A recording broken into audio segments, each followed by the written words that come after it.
যারা যারা আমাদের ভাই বোনদের জমি দখল করেছিল, দোকান দখল করেছিল, বৈধ কাগজপত্র আছে, কোর্টে মামলা আছে, তারপরে জমি দখল করেছে, মন্দির ভেঙেছে, তারা আজকে কোথায়? সুতরাং উপরওয়ালা, আপনি ভগবান বলেন, আল্লাহ বলেন, যাই বলেন, উপরওয়ালার সবসময় একটা বিচার কিন্তু থাকে।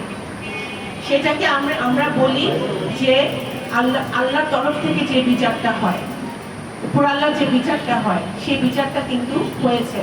আজকে ছাত্র জনতা আন্দোলন করেছে।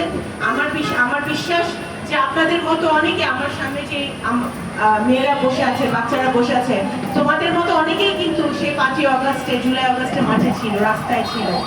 তারা আন্দোলন করেছে কিসের জন্য? বৈষম্য যাতে না থাকে।